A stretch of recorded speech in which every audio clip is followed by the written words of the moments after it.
दोस्तों मई 2025 और उससे आगे की पीरियड की जब आप जीएसटी पोर्टल पर जीएसटीआर 1 रिटर्न फाइल करने जाएंगे तो वहां पर आपको B2B HSN समरी की जानकारी अलग से देनी होगी और B2C HSN समरी की जानकारी अलग से देनी होगी। यदि आप टेली प्राइम सॉफ्टवेयर में जीएसटीआर 1 रिपोर्ट में B2B HSN समरी और B2C HSN समरी अलग अलग जनरेट करना चाहते हैं तो इसके लिए आपको क्या करना होगा, आपका जो वर्जन है टेली प्राइम सॉफ्टवेयर का उसको लेटेस्ट वर्जन 6.0 से अपडेट करना होगा, तभी आप ऐसा कर पाएंगे। 6.0 से पूर्व के जो वर्जन है उसमें आप इस तरह से HSN समरी को जनरेट नहीं कर पाएंगे, है ना। तो सबसे पहले आपको क्या करना है, जो आपका वर्जन है टेली प्राइम सॉफ्टवेयर का उसको 6.0 लेटेस्ट वर्जन से अपडेट कर लीजिए। उसके बाद यहाँ पर आपको कुछ सेटिंग भी करनी होगी। कैसे सेटिंग करनी है, किस तरह से आप जेसन फाइल जनरेट करेंगे, वो सारी प्रोसेस मैं अभी आपको इस वीडियो में बताने वाला हूँ।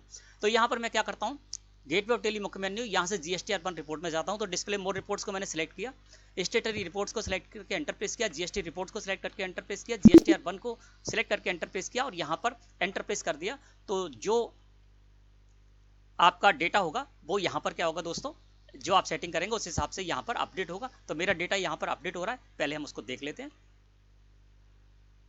अब देखिए यहाँ पर 1 मई 2025 से लेकर 31 मई 2025 का यहाँ पर हमारा जीएसटीआर 1 रिपोर्ट तैयार है ना। अब यहाँ पर हम HSN समरी में जाकर देखते हैं। तो देखिए यहाँ पर HSN समरी में जब हम देख रहे हैं दोस्तों, तो HSN समरी 12 नंबर की जो टेबल है वो हमको इस तरह से दिखाई दे रही है और इसको सेलेक्ट करके जब हम एंटर प्रेस करेंगे, है ना, और यहाँ पर समरी व्यू में जाएंगे तो देखिए अभी क्या हो रहा है, यहाँ पर जो HSN समरी जनरेट हो रही है वो B2B and B2C HSN summary एक ही साथ जनरेट हो रही है, यानी इंक्लूड होकर जनरेट हो रही है। जबकि हमको B2B HSN समरी अलग से करना है और B2C HSN समरी की अलग से जानकारी देनी है, उसी तरह से हमको यहाँ पर जनरेट करना होगा। तो केवल आप 6.0 से अपडेट कर लेंगे तब भी आपकी यहाँ पर इस तरह से जनरेट नहीं होगी HSN समरी। इसके लिए आपको सेटिंग करनी होगी। सेटिंग करने के लिए आपको क्या करना होगा, यहीं से आप F11 प्रेस करिए कीबोर्ड से।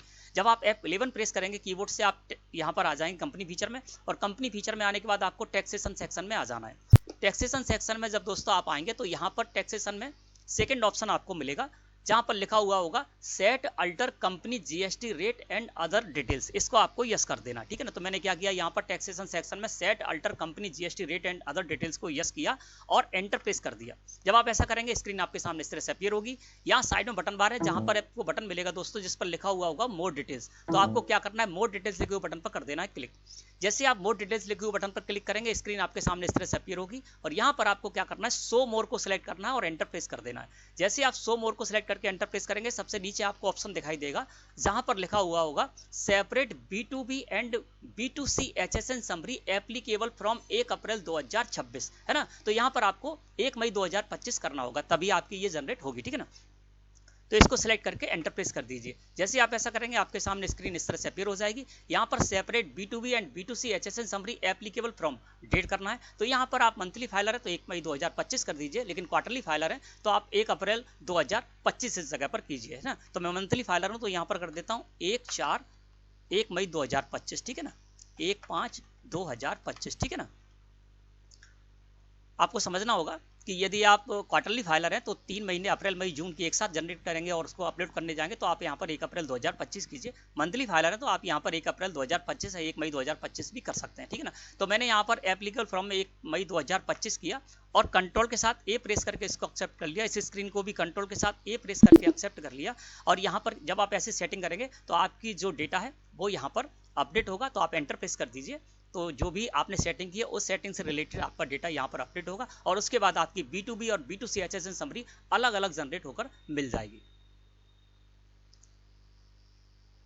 अब ये अपडेट हो चुका है डेटा। अब देखिए यहाँ पर जब हम देख रहे हैं, पहले यहाँ पर HSN समरी 12 लिखकर आ रहा था, अब साथ में ये भी लिख के आने लगा B2B B2C सप्लाईज, ठीक है ना। अब इसको सिलेक्ट करके एंटर प्रेस करेंगे, यहाँ पर समरी व्यू लिखे हुए बटन पर क्लिक कर देंगे। तो अब देखिए क्या हुआ, यहाँ पर हमारी जो B2B HSN समरी वो अलग जनरेट होकर मिल रही है और B2C की जो HSN समरी है वो अलग से यहाँ पर जनरेट होकर मिल रही है, जिस तरह से कि हमको जानकारी देनी है मई 2025 और उससे आगे की पीरियड की जीएसटीआर 1 रिटर्न में, ठीक है ना। अब आपको क्या करना है, यहाँ से एक्सपोर्ट करना है। कैसे एक्सपोर्ट करेंगे, जेसन फाइल यहाँ से जनरेट करेंगे ना, तो इसके लिए आपको क्या करना है, एक्सपोर्ट लिखे हुए बटन पर करना है क्लिक। जैसे आप ऐसा करेंगे स्क्रीन इस तरह से अपीयर होगी। यहाँ पर आपको जीएसटी रिटर्न्स में जाना है, जीएसटी रिटर्न्स को सिलेक्ट कीजिए और एंटर प्रेस कर दीजिए। अब देखिए यहाँ पर 1 मई 2025 से लेकर 31 मई 2025 की यहाँ पर B2B जो हमारी सेल थी उसकी जानकारी भी यहाँ पर आ रही है ना। इसके साथ ही साथ नीचे देखेंगे तो यहाँ पर B2C हमारी जो सेल है उसकी भी जानकारी आ रही है, जो कि हमारी परसेंटेज वाइज और स्टेट वाइज आती है, वो भी यहाँ पर आ रही है। इसके अलावा HSN summary B2B and B2C supply, ये भी जानकारी हमारी इसमें इंक्लूड हो रही है। और डॉक्यूमेंट समरी दोस्तों मई 2025 से आपको डॉक्यूमेंट समरी भी देनी है, तो यहाँ पर डॉक्यूमेंट समरी भी हमारी जनरेट हो रही है, ठीक है ना। अब यहाँ पर कुछ सेटिंग है, यदि आपके में सेटिंग ना हो तो यहाँ पर कुछ गड़बड़ हो सकती है, तो 2 सेटिंग मैं आपको बता देता हूँ। जैसे कि कॉन्फ़िगर में जाइए, यहाँ कुछ ऑप्शन आपको मिलेंगे, जैसे शो पार्टी GSTIN, इसको आप यस कर देंगे तो पार्टी के GSTIN भी आपकी B2B सेल के जो है ना वो आपको यहाँ पर दिखाई दे जाएंगे। और भी आपको कोई सेटिंग करना है तो यहाँ पर यस और नो करके आप सेटिंग कर सकते हैं, ठीक है ना। इसके अलावा एक महत्वपूर्ण सेटिंग ये है कि साइड में बटन बार है, यहाँ पर बेसिस ऑफ वैल्यू लिखा हुआ आपको बटन मिलेगा, इस पर क्लिक कर दीजिए।